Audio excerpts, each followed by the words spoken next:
Retour aux sources, l'émission qui vous ramène à la beauté, à la splendeur de l'islam tel qu'enseigné par le messager de la miséricorde, paix et bénédiction sur lui.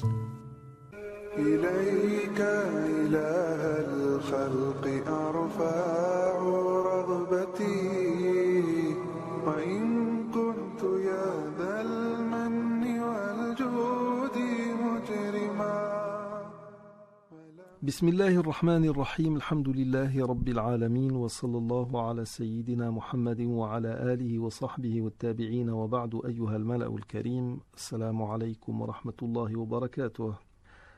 ابن عطاء الله السكندري dit إذا علمت أن الشيطان لا يغفل عنك فلا تغفل أنت عمن ناصيتك بيده.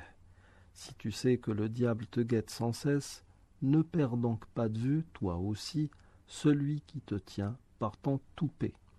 فلا تغفل أنت عمن ناصيتك بيده. ناصيتك. Le mot nasiya désigne chez l'homme la partie avant du crâne, appelée lobe frontal. Ce mot est cité à 4 reprises dans le Coran. Il est dit par exemple au verset 56 de Sourate Hud: il n'y a pas d'être vivant qu'il ne tienne par son toupet. Mon Seigneur est certes sur un droit chemin. Ce qui veut dire qu'il n'y a pas d'être vivant que Dieu ne tienne de front ou qui ne ploie sous sa domination. L'allusion à cette zone appelée toupet ou lobe frontal, n'est pas fortuite ou purement littéraire. Des recherches scientifiques ont permis de dire que c'est dans cette zone du cerveau que sont localisés les processus de projection, de motivation et d'initiation des bons et mauvais comportements, ainsi que ce qui relève de la vérité et du mensonge.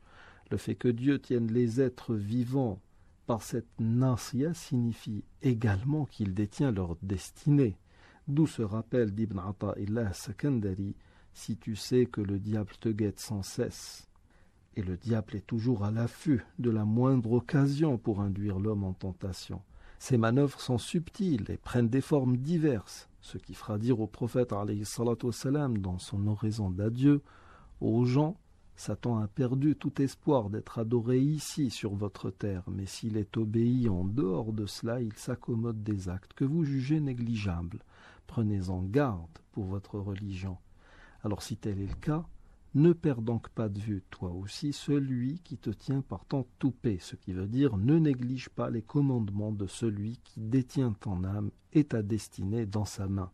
Surtout que l'animosité d'Iblis n'est plus approuvée. Dieu dit au verset 6 de Sourate Yusuf: Inna shaytana lil insani aduwwun mubin. Le diable est certainement pour l'homme un ennemi déclaré. On rapporte qu'Abu Darda radiyallahu anhu a dit, toujours dans ce sens: 3 choses m'ont fait rire et 3 autres m'ont fait pleurer. Adhakani mu'milu dunya wal mautu yarqubuh. Quelqu'un qui s'accroche à la vie de ce bas monde alors que la mort le guette. Wa ghafilin laysa bimaghfulin an. Un insouciant mais qui cependant fait l'objet d'une surveillance accrue. Wa dahikin bimil'i fihi la yadri arda Allah am askhatah. Et quelqu'un qui rit à haute voix sans savoir s'il a satisfait Dieu ou l'a mis en colère. Wa abkani firaqul ahibbati Muhammadan wa sahbah. Ce qui m'a fait pleurer, c'est la séparation d'avec ce que j'aime, Muhammad sallallahu alayhi wa sallam et ses compagnons. Wa hawlul matla', l'horreur de la résurrection. Wal wuqufu bayna yaday Allahi yawma tubla as-sara'ir. Et la comparution devant Dieu le jour où les secrets seront dévoilés. Thumma la adri a'asiru ila al-jannati aw ila an-nar. Sans savoir ce qui m'est réservé, le paradis ou l'enfer. Alors si nous sommes sûrs que le diable nous guette, à nous justement de ne pas perdre de vue les commandements de Dieu. Nous arrivons au terme de cette émission. Je vous remercie de l'avoir suivi. Assalamu alaikum wa rahmatullahi wa barakatuh. جعلت الرجاء مني لعفوك سلما